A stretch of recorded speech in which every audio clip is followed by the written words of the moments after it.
네, 요즘 주가 조작 뉴스 부쩍 많아졌죠. 김건희 특검팀이 주가 조작 혐의로 발부한 삼부토건 이일준 회장과 이은근 전 대표 구속영장도 발부됐습니다. 특검이 아니더라도 엔터테인먼트계 우상인 방시혁 하이브 의장이 증시 사기 혐의로 검찰에 고발됐고 메리츠화재 전현직 임원도 내부거래 혐의로 고발됐습니다. 검찰은 금융당국과 손잡고 합동 태스크포스를 출범시켰습니다. 주가 조작 실태, 강화된 처벌, 그리고 증시에 미치는 영향 두 분과 얘기 나눠보겠습니다. 이준서 동국대 경영학과 교수, 송재경 디멘전 투자자문 투자부문 대표 나오셨습니다. 어서 오십시오. 네, 반갑습니다. 안녕하세요. 정말 주가 조작 관련 뉴스가 많습니다. 특검팀 뉴스가 아니더라도 벌써 유명한 방시혁 의장, 메리츠화재 전현직 임원 검찰에 자본시장 교란 혐의로 고발됐습니다. 자, 대통령이 주가 조작 폐가 망신을 얘기해줬는데 정말 불공정거래 근절에 대한 투자자들의 기대감이 굉장히 높습니다. 그만큼 증시에서 불공정거래가 그동안 판을 쳤다. 이렇게 봐야 할 텐데 어떤 일이 벌어지고 있었는지 대표적인 케이스는 어떤 게 있는지 두 분에게 한번 물어보겠습니다. 불공정거래, 주가 조작, 본인들이 생각하는 대표적인 케이스 좀 말씀해 주시겠습니까? 네, 일단 뭐 자본시장법에서 규정하고 있는 불공정거래는 이제 크게 세 가지가 네. 있습니다. 그래서 저 미공개 정보를 이용한다거나 시세 조종을 한다거나 예. 이제 부정거래를 한다거나. 예. 그런데 미공개 정보를 이용한다는 거는 아직 공개되지 않은 정보를 이용을 해서 매매를 한다거나 그 정보를 타인에게 전달하는 것도 위반 행위로 적시가 되는 거고요. 예. 그다음 시세 조정은 소위 말해서 이제 짜고 치는 고스톱이죠. 그래서 미리 사전에 공모를 해서 허위 주문을 하고 호가를 해서 그 매매를 뭐 성황인 것처럼 해서 이제 예. 주가를 올리는 예. 그런 게 이제 시세 조정이고요. 부정거래는 이제 풍문 유포를 한다거나 아니면 이제 주요 정보를 이제 부실하게 공시를 해서 이익을 취하는 것을 우리 부정거래라고 합니다. 그래서 최근에 가장 뭐 대표적인 거는 주식 리딩방 같은 경우에 주식 리딩방. 예, 미리 주식을 매입을 해놓고 예. 야 무슨 뭐 굉장히 호재성 정보, 거짓 호재성 정보를 그 리딩방에서 내놓은 다음에 매도를 해서 선행 매매 뭐 이런 그렇죠. 형식이네요. 그래서 수익을 추구하는 그런 거 이렇게 크게 이제 세 가지로 이제 우리가 이야기를 하고 있고요. 네. 그래서 과거에는 이제 미공개 정보 이용이 좀 많았다고 한다면 최근에는 그 부정거래가 적발되는 것이 지금 다수로 조사되고 있습니다. 그러네요. 미공개 정보, 시세 조종, 부정거래 여러 가지 사례들이 지금 많이 나오고 있는데 이런 케이스가 지금 문제가 되고 있는 하이브의 방시혁 의장 건이 하나가 있고요.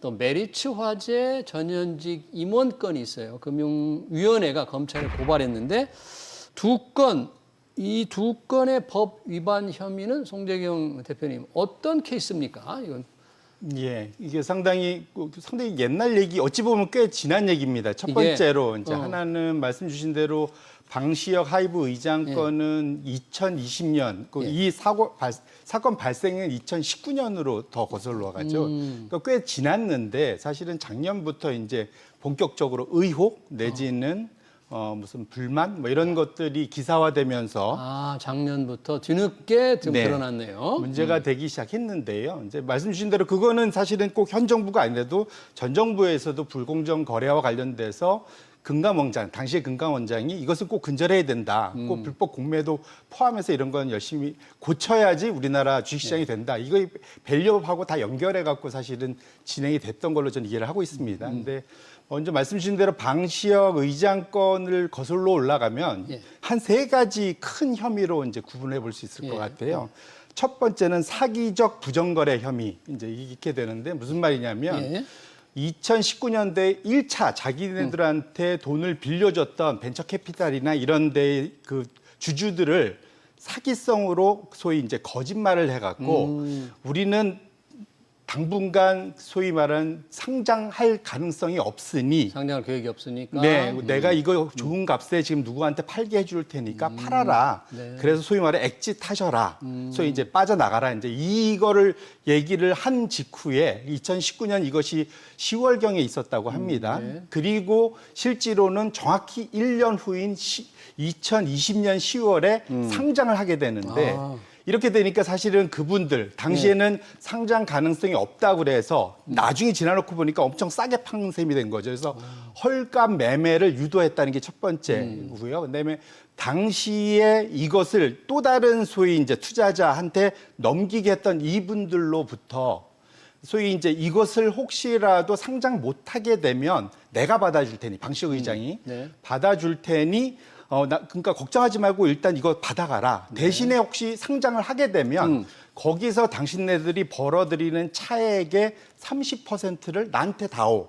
이제 이런 이제 옵션 계약을 맺게 예. 됐다는 건데 예. 그걸 통해서 지금 대충 지금 알려진 바로는 한 4천억 원 정도 상당의 그러니까 소위 부당 이득을 얻었다라는 것이 이제 1번에 관련된 거고요. 네, 네. 그다음에 이제 두 번째로는 통상 이렇게 되면 최대 주주는 보호예수라는 게 걸리지 않습니까? 네, 적게는 6개월, 길게는 한 1년씩 스스로라도 이제 1년씩 이렇게 보호예수. 이게 무슨 말이냐면 책임감을 가지고 최대 주주니까 나는 상장되자마자 시장에 던지는 게 아니고 나는 꼭 갖고 있겠다. 나는 장기로 간다. 이제 이걸 보여주기 위해서 소위 이제 묶여 있는 그게 되는 건데 사실상은 내가 받아줄 수 있는 아까 말씀드렸던 그 물건을 실제 시장에 팔면서 생긴 차익을 가져감으로 인해서 마치 보호예수를 우회해서 돈을 번 것 같은 효과를 가져왔다는 측면에서 놓고 보면 이건 이제 사실 보호예수의 취지를 사실은 우회한 우회 전술이다. 뭐 이렇게 봐야 될 것 같고요. 알겠습니다. 우선 이 부분 하이브는 이 정도로 하고요. 네. 이준석 교수님께 좀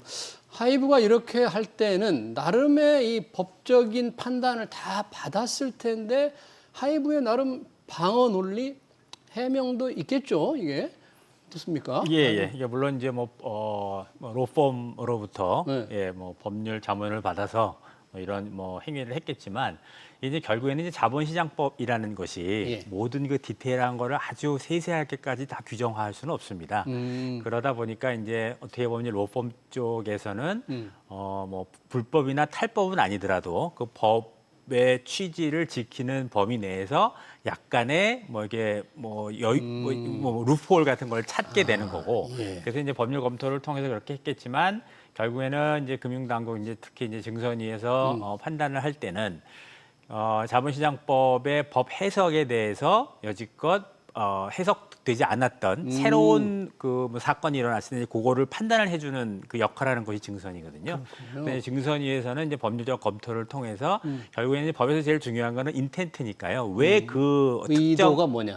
특정 조항을 만들었느냐. 그래서 이제 그 해석에 따라서 이제 최초의 사례의 경우에 이제 증선위에서 판단을 하는 거고요. 그래서 이제 그 판단 결과 고의성이 있었다. 그리고 이제 사회적인 굉장히 큰 무리를 일으켰다. 해서 이제 검찰 고발까지 이어진 것이 아닌가라는 판단입니다. 메리츠 화재는 전 사장 임원들까지 지금 검찰에 고발됐는데 짧게 메리츠 화재 건은 어떤 거예요? 그러니까 메리츠 화재 건은 이제 자본시장법 174조 위반입니다. 예. 그래서 174조는 아까 말씀드린 세 가지 불공정 거래 중에서 이제 미공개 정보 이용에 대한 그 금지를 위반한 겁니다. 그래서 아시는 바와 같이 이제 메리츠 금융지주가 메리츠 화재하고 메리츠 증권을 자회사하면서 합병을 했는데 그 사장하고 그 임원분이 그 합병 공시 전에 주식을 매입을 하고 주가가 올라간 다음에 합병 후에 팔아서 미공개 정보 이용 행위 금지 위반으로 내부에서 정보를 미리 알았다 이거죠. 그렇죠. 예, 당연히 본인들은 이제 몰랐다고 몰랐다고 했겠지만 당연히 하겠죠. 예, 이제 이게 전후 사정을 보고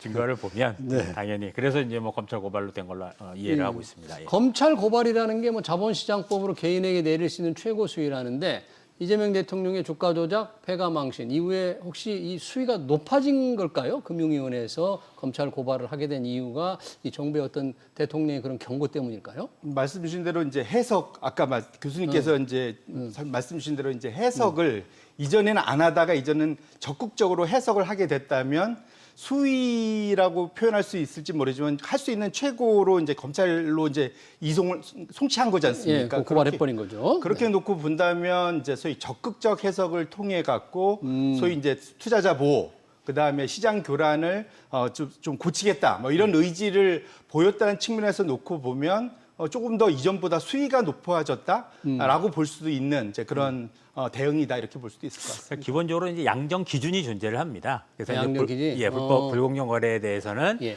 이제 행위 동기하고 그 다음에 결과에서 이제 동기는 고의냐 중과실이냐 과실이냐 그리고 예. 이제 결과로 뭐 사회 무리를 일으켰느냐 중대하냐 경미하냐 그럼 세 개랑 곱하면 9개의 경우가 나오잖아요. 그럼 9개의 경우에 따라서 이제 고의 아니, 검찰 고발 그리고 통보 그리고 과징금 경고 예. 그리고 주의 이 5개를 맞춰가지고 그렇게 양적 기준이 있습니다. 이제 다만 신정부 들어서 이제 기조를 같이 한다는 측면에서 보면 이제 저도 이렇게 해보면 가장 그 민감한 것이 고의냐 중과실이냐 그 판단 기준입니다. 고의냐 중과실이냐에 따라서 이제 검찰 고발이 되기도 하고 과징금으로 떨어질 수도 있기 때문에 네. 그 판단이 제일 그 미묘한 거고 예. 그래서 신정부 들어서 기조를 같이 한다는 측면에서 보면 그 고의와 중과실의 판단에 있어서 조금 더 심도 있는 검토를 하지 않았느냐. 좀 안 적극적으로 했겠느냐라는- 해석했을 수 있다 이런 건가요? 그럴 수도 있겠죠. 근데 이제 아무튼 양적 기준은 존재하는 거니까요. 아, 예, 네, 예. 그러네요. 이제 금융당국이 이게 자본시장을 해서 주가 조작범을 이제 걸리면 사실상 퇴출시킨다. 그래서 이제 원 스트라이크 아웃이라는 표현을 썼잖아요. 한 번 걸리면 다시는 발을 못 붙이게 한다. 뭐 단순이라고 해도 일정 기간은 있습니다만 일단 아웃시킨다. 이 요건이 그렇게 해당이 됩니까? 원 스트라이크 아웃 1호가 누가 될까? 어떤 기업이 될까 했는데 이게 사실 말씀 주신 대로 원 스트라이크 아웃의 그 소위 세부 뭐 예를 들면은 자본시장에서 퇴출되는 기간도 뭐 5년이냐 10년이나 얘기가 조금 왔다 갔다 하는 것 같아요. 이제 그런 걸 놓고 봤을 때는 아직 완전히 확정되지 않은 제도로 첫 번째 사례로 이것을 적용하는지 여부는 좀 불투명할 것 같습니다. 그렇기 때문에 이제 근데 항상 다들 이제 걱정들 하는 게 첫 사례. 첫 살에 소위 이제 시범 케이스 보통 예. 얘기.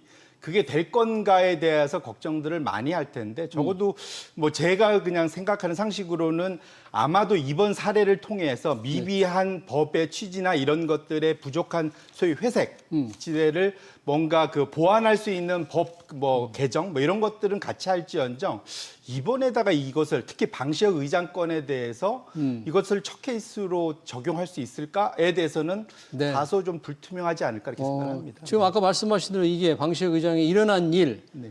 실제 상정이 일어난 거는 2020년 올해 전이기 때문에 이게 이제 이제야 이 제도가 준비되기 때문에 바로 1호다 하기는 어려울 것 같지만 여튼 누가 걸리느냐 1호는 누구냐 관심이 있는 것 같아요. 이 건은 바로 적용은 안 되는 모양이죠. 예, 뭐 잘 아시는 바와 같이 뭐 소급 적용은 법의 가장 기본적인 게 소급 적용이 안 되기 때문에 그래서 이제 원 스트라이크 아웃제는 어떻게 보면 이제 작년에 이제 뭐 불공정 거래에 대한 제재를 강화한다는 차원에서 뭐 부당 이득에 대해서 2배 과징금 2배. 부과를 하고 그다음에 임원 선임 못하게 하고 금융기관에 금융기관 임원 선임도 안 되고. 예, 그리고 뭐 자본시장의 거래를 제한하고 예. 이런 것에 대해서 이제 원스트라이크 아웃제를로 우리가 이해를 할 수가 있을 것 같고요. 근데 이제 앵커님께서 말씀하신 것 같이 방시혁 의장건은 2020년 그리고 메리츠 화재 그 사장과 임원건은 2022년에 발생한 거기 때문에 발생 기준으로 보면 아마도 첫 사례로 적용하기는 힘들지 않을까. 다만 그 뭐 전시적인 효과는 좀 있지 않을까라는 개인적인 생각입니다. 그러네요. 그러면 이 건 말고도 주가 조작 관련된 여러 가지 지금 조사가 되고 있고 언론의 보도도 좀 되고 있는데 그런 것들 중에서 과연 제대로 1호를 뭘로 만들 거냐, 뭐가 될 거냐 좀 관심이 있을 것 같아요. 혹시 뭐 떠오르는 지금 얘기되는 것 중에 있습니까, 혹시? 근데 뭐 이후에 다시 말씀을 드리겠지만 이 불공정 거래에 대한 최종 검찰 고발까지 이어지는 시간이 너무 한참 걸리기 때문에 아마도 1호가 뭐가 될 건지에 대해서는 현재 회자되고 있는 사건보다는 향후에 나올 그런 사건이 되지 않을까라는 생각입니다. 조사해서 실제 검찰 그까지 할 때 너무 시간이 오래 걸리기 걸리니까. 때문에요. 예, 예. 이번에 이제 그런 기간도 좀 단축시켜 보겠다는데 그런 차원에서 금융당국이 금융위원회, 금융감독원 그리고 한국거래소가 합동 대응단을 출범시키기로 했습니다. 또 검찰도 뭔가 TF를 금융당국과 만든다 이러는데 어떻게 보십니까? 이 합동 대응단의 역할, 기대 이런 건 어떻게 보세요? 말씀 주신 대로 그 이재명 대통령이 그 첫 취임 후에 제일 먼저 방문한 기관이 한국거래소였지 않습니까? 네. 그때 거기 그 직원분이 그 소위 그러니까 좀 읍소 이런 거 고쳤으면 좋겠다라는 얘기를 가만히 들어보니까 기준도 좀 옛날 기준이 있고 그다음에 우리가 뭔가 해보려고 해도 우리 권한이 너무 제한이 많아서 예. 빨리빨리 진행이 안 된다. 이제 이런 거 좀 고쳤으면 좋겠다. 그 결과물이 말씀 주신 이제 합동 소위 대응단의 네. 출범인 것 같습니다. 그래서 가만 보니까 일단 거래소는 주로 심리 이거 좀 문제가 있는 것 같아라는 이제 거의 그것만 이제 할 수 있는 거고 이걸 또 이제 금감원이나 금감위에다 넘겨서 조사를 하는데 문제는 또 조사도 임의 조사 그러니까 형식 그러니까 물어봐서 당신 조사해도 돼요?라고 예. 이제 질문을 해야 되는 거지 강제 조사는 또 안 되는 게 있고 또 그 다음에 또 저 넘어가서는 예. 또 이제 그 여러 가지 중에 또 문제가 뭐냐면 그러니까 거래소가 또 조사할 수 있는 것도 증권 계좌만 할 수 있는데 대부분 또 이 은행 계좌 여러 개라 엮여 있거나 이런 그 다양하게 소위 말하는 세력이 있을 경우 그 세력을 전체적으로 볼 수 있는 그림을 거래소 혼자 하거나 금감원 혼자 할 수가 없는 것들. 예. 그러니까 결국 이것이 말씀 주신 대로 거래소, 금감원, 금감위, 심지어는 검찰까지 이 세 군데가 동시에 대응을 하면 상당히 이걸 서로 떠넘기면서 상당히 늦어졌던 것들이 일시에 해결될 수만 있다면 상당히 빠르게 아까 말씀 주신 대로 파악하고 처벌까지 가는데 시간이 오래 걸렸던 것을 예. 확 좁힐 수 있는, 줄일 수 있는 그런 측면에서는 기대를 해볼 수 있지 않을까 생각을 합니다. 기관마다 지금은 권한이 다 나눠져 있고 일부만 할 수 있기 때문에 종합적인 대응이 좀 어려웠다. 그래서 주가 조작 긴급하게 들어가고 속도를 빨리 내야 되니 잘 안 됐는데 이제 합동대응단이 역할을 할 텐데 뭐 여기서 유튜브, 종토방 뭐 이런 데도 이제 감시 대상이 되는 겁니까? 이거 어떻게 운영이 되는 겁니까, 이제? 예, 이제 이번 그 합동대응단에서 가장 이제 들이 주목을 해야 될 네. 점이 그러니까 뭐 그동안 오래 걸렸던 그동안에 이제 불공정 거래는 거래소에서 이상 거래를 인지를 하고 시장감시위원회에서요. 그다음에 이제 감독원에서 뭐 검사 조사를 하고 예. 그리고 이제 금융위에서 심의 의결을 한 후에 이제 검찰로 넘어가는 대개 한 1년 반 정도 거리를 그게 이제 너무 기관마다 뭐 이해관계도 다르고 그래서 좀 단축하자. 그래서 한 테이블에다 놓고 합동 대응단을 만들자라는 취지에서 시작을 했던 거고요. 그래서 이제 가장 주목할 사항은 제가 볼 때는 초등 대응이 굉장히 강화가 됐다. 초동 대응. 네, 라고 이제 얘기를 할 수가 있겠습니다. 그래서 기존에는 이제 계좌 기반으로 시장감시위원회에서 조사를 하다가 감리를 하다가 이게 이제 개인 기반으로 바뀌었습니다. 그래서 이제 계좌하면 아무래도 고구마 넝쿨처럼 연결고리를 찾기가 굉장히 많거든요. 연결된 곳이.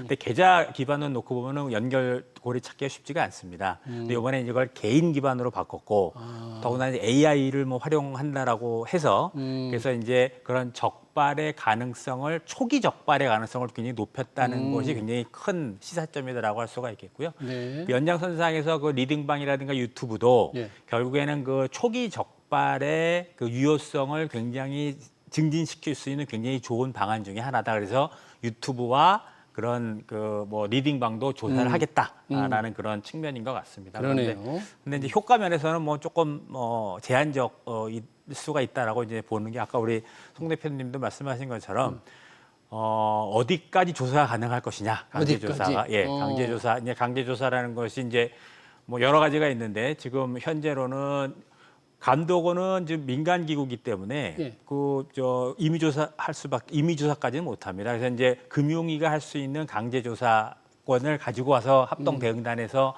조사를 하겠다는 건데. 그 금융위에서 할 수 있는 것도 예를 들어서 통신 기록이라든가 신체 구속이라든가 그리고 무슨 뭐 주거 뭐 가택 수색이라든가 이런 건 못 하게 돼 있거든요. 그러니까 이 통신 기록 조회 권한이 꽤 중요한데 이게 좀 없어서 뭔가 완결성이 떨어진다.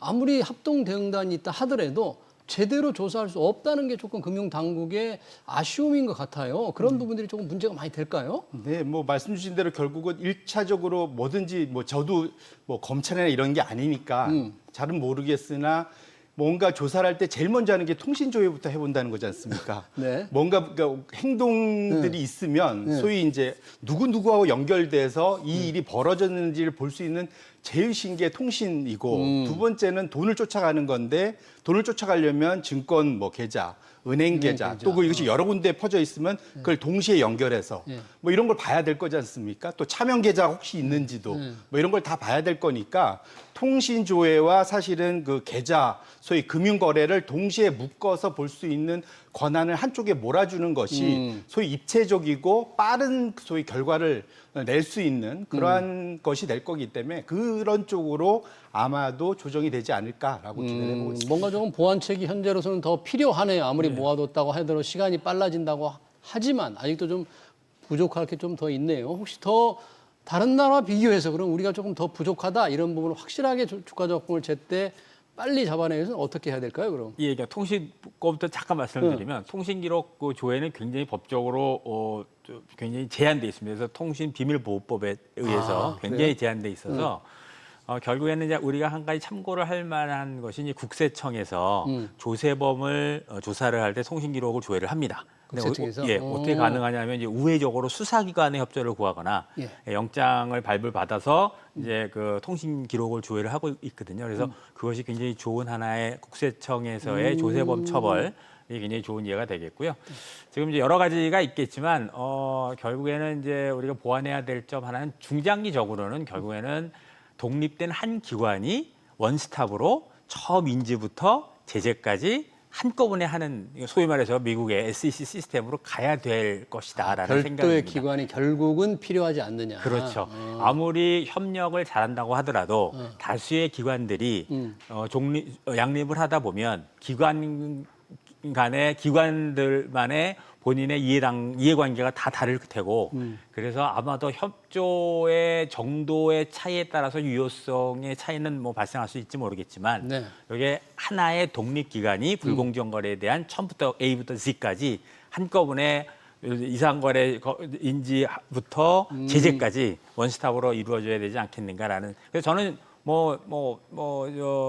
처음부터 제가 한국판 SEC를 주장하던 사람 중에 한 사람이었는데요. 그래요? 그래서 이제 결국에는 중장기적으로는 우리나라도 SEC와 같은 그런 독립된 불공정 거래를 조사하는 그런 기관이 필요하지 않을까라는 생각입니다. 그럼 이번에 만들어지는 합동 대응단을 상설기구로 하면서 거기에 또 다른 권한을 더 부여해서 아예 독립기구로 만들면 SEC 같은 그런 역할을 좀 할 수 있는 겁니까? 그렇죠. 이제 불공정 거래 플러스 지금 증선이가 하고 있는 회계 부정에 관련된 감리위 건, 그다음에 이제 그 금융기관이 그 잘못한 영업 행위에 대한 제재, 소위 말해서 제재심이라고 하거든요. 감리위 제재심, 그다음에 자조심 3개를 증선이가 하고 있는데 SEC가 지금 그 3가지 업무를 하고 있습니다. 회계 부정, 그다음에 불공정 거래, 그리고 금융기관에 대한 부정행위. 요 3개를 독립기관화하는 것이 제가 볼 때는 굉장히 중요한 일이 아닌가라는 생각입니다. 왜냐하면 이재명 정부 들어서 이 금융감독 체계를 바꾼다는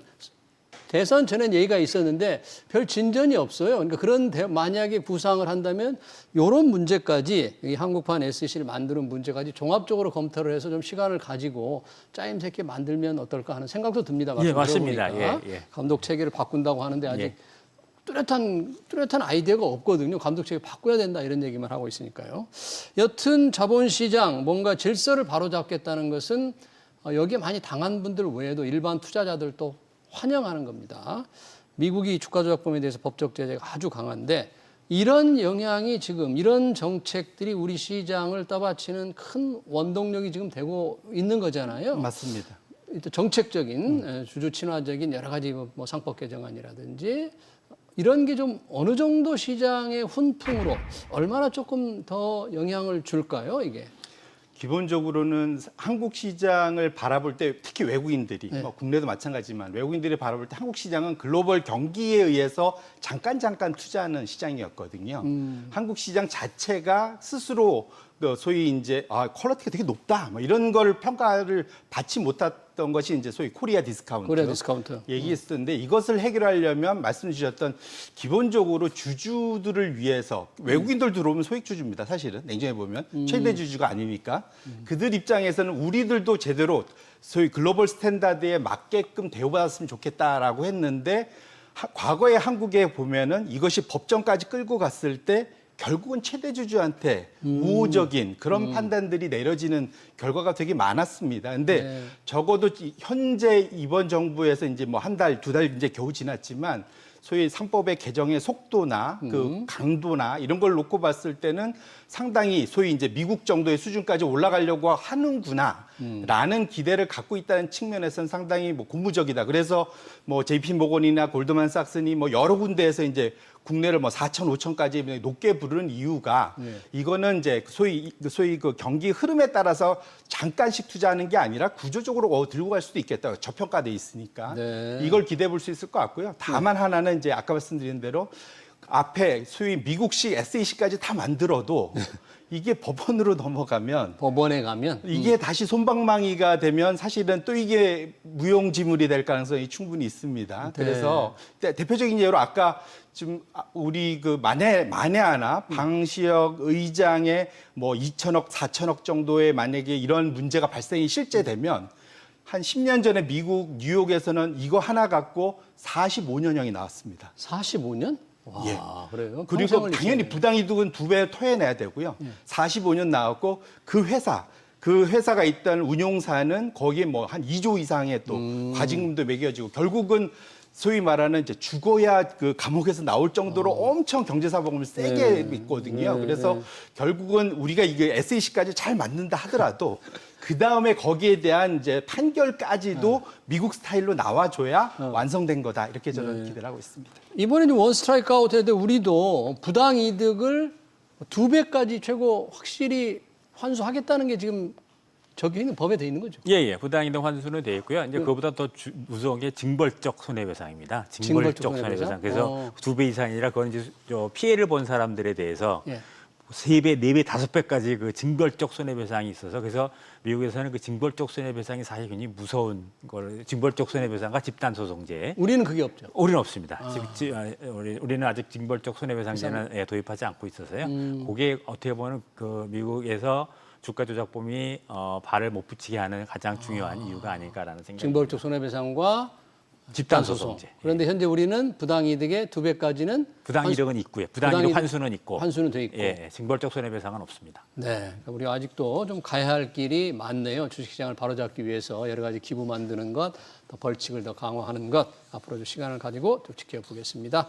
최근 까다로워지고 있는 주가 조작범에 대한 규제, 원 스트라이크 아웃 토론 여기서 마칩니다. 지금까지 이준서 동국대 경영학과 교수, 송재경 디멘전 투자자문 투자부문 대표였습니다. 고맙습니다. 고맙습니다. 네.